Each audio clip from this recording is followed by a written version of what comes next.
देर मम्मा दृष्टि देती थी, कुछ होता था? कोई किसी की सदगति नहीं हुई। सदगुरु के रूप में जब सदगुरु के रूप में जब पार्ट बजता है, लास्ट में पार्ट है सदगुरु का, पार्ट चेंज होता है, सख्त पार्ट है। सच पार्ट माना तो माना, नहीं माना तो कैंसिल। सदगुरु पावरफुल है।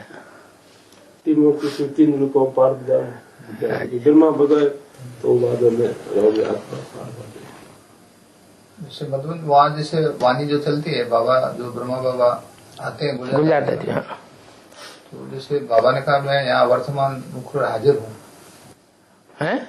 बाबा जैसे बाबा ने कहा मैं 100 वर्ष तक मैं इस सृष्टि पर हाजिर हूँ, सदैव हाजिर हूँ, तुमको साथ लेके जाऊंगा, बीच में नहीं जाऊंगा।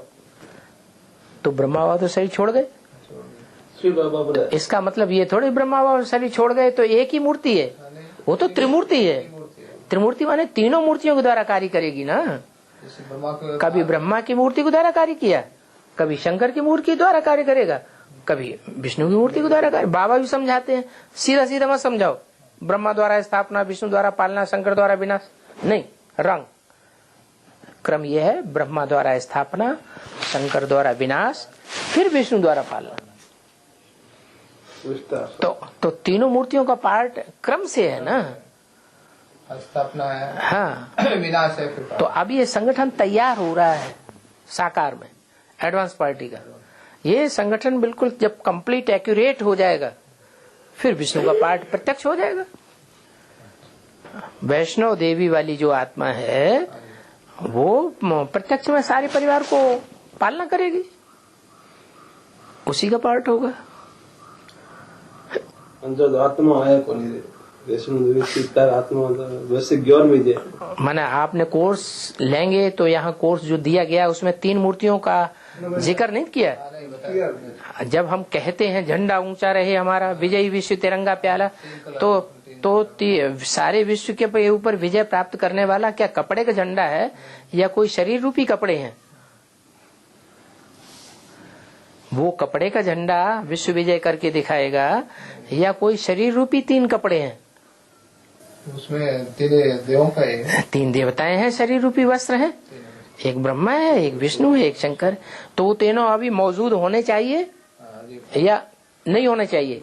साकार में होने चाहिए। तो उनका परिचय आपको यहाँ दिल्ली में भी दिया नहीं गया? दिया गया ना। ब्रह्मा माने जगदम्बा,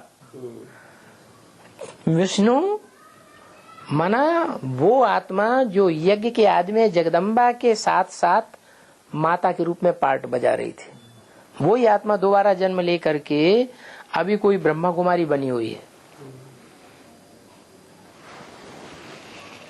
वो ब्रह्मा कुमारी जो है वो सारे यज्ञ में प्रसिद्ध है।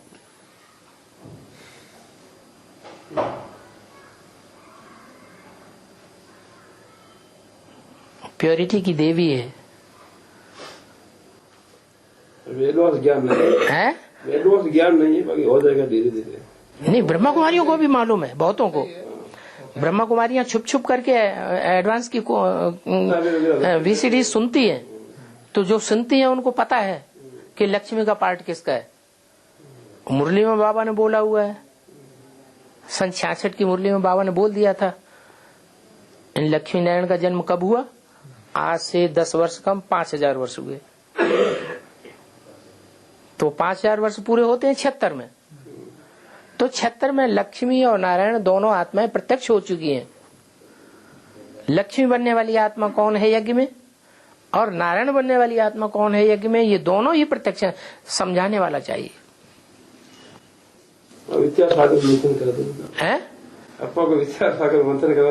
वहां जाकर के ध्यान से सुनो, जहाँ कोर्स दिया जा रहा है वहां जाकर के ध्यान से सुनो। हमें माता पिता का तो परिचय होना चाहिए, नहीं तो हम बच्चे कैसे बन गए? सारी सृष्टि के माता पिता तो लक्ष्मी नारायण ही है ना। प्रैक्टिकल में शिव थोड़े ही माता पिता है। हाँ, साकार में तो लक्ष्मी नारायण, साकार में लक्ष्मी नारायण होने चाहिए। वो हैं अभी मौजूद इस सृष्टि पर। सारी दुनिया के लिए गुप्त है, हम बच्चों के सामने प्रत्यक्ष होने चाहिए। हाँ जी, ध्यान है। मालूम हैं? मालूम नहीं है। नहीं मालूम है तो वहां जाके अच्छी तरह ध्यान से सुनो, पूछो उनसे। बताएं आदि हाँ, तो वो ज्ञान के आधार पर बताएं, सीधे सीधे बताएं। वो टीचर की गलती है, सीधे सीधे अगर कोई बताता है तो वो प्रूफ प्रमाण नहीं है। अभी आइए भट्टी करेंगे सब हो जाएगा। हाँ, भट्टी करने से आपको हो जाना चाहिए, पहचान होनी चाहिए माता पिता की कि हमारे माता पिता कौन है। भट्टी करने सब हो जाए। वो बताया था। और माताएं भी दो हैं, एक भारत माता और एक जगत माता। जगत माता है सब धर्मों की माता, हिंदू मुसलमान सिख ईसाई सब उसकी गोद में पलते हैं। जिसकी गोद में पलते हैं वो निमित्त बनने वाली आत्मा दिल्ली की होनी चाहिए, क्योंकि दुनिया में दिल्ली ही एक शहर ऐसा है जिसकी गोद में हर धर्म ने राज्य किया है। हर धर्म की आत्माओं ने दिल्ली की गोद में राज किया है, जैसे बच्चा माता की गोद में राज करता है। अब वो बच्चा खराब हो या अच्छा हो,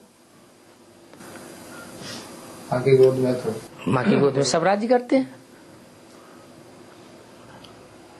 तो हमें अपनी माता का तो जरूर ज्ञान होना चाहिए, बाप का भी ज्ञान होना चाहिए।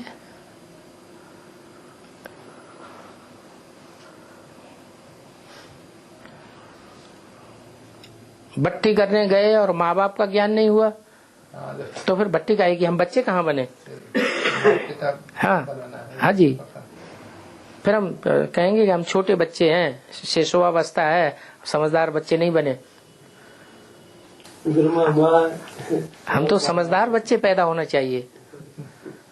भट्टी में तब तक हटना नहीं चाहिए जब तक बहन जी पूरा क्लियर करके न बताए कि हमारा बाप कौन है, हमारी माँ कौन है, छोटी माँ कौन है और बड़ी माँ जिसे हम दादी माँ कहते हैं वो दादी माँ कौन है। जगदम्बा है दादी माँ। जैसे राज परिवारों में राजा भी बैठता था गद्दी पर, रानी भी गद्दी पे बैठती थी साथ में। राजा रानी दोनों गद्दी पे बैठते हैं। आपने देखा होगा झांसी का सीरियल, देखा नहीं देखा है? झांसी की रानी, तो उसमें गंगाधर राव और लक्ष्मीबाई दोनों गद्दी पे बैठते। तो वो राजा रानी हुए, लेकिन राजा रानी के साथ साथ राजा की माँ भी गद्दी पे बैठती है बाजू में, वो हो गई राजमाता। राजमाता वैसे भी है, राजमाता हमारे देश में अभी भी वो है। हाँ जी हाँ, अभी राजा का शासन चल रहा है। हाँ तो राजमाता भी होती है राजमाता भी है और उसका ज्यादा सम्मान होता है। राजमाता के हाँ जी, राज नहीं करती है लेकिन सम्मान ज्यादा होता है। हाँ जी, तो ऐसे ही हमें राजमाता, हमारी जो ब्राह्मण परिवार की राजमाता है जगदम्बा, उसको भी पहचानना है और लक्ष्मी को भी पहचानना है जो हमारी माँ है, और नारायण को भी पहचानना है। ये हमारा परिवार है। शिव तो निराकार है, वो सिर्फ आत्माओं का बाप है, दूसरे कोई संबंध बनते ही नहीं।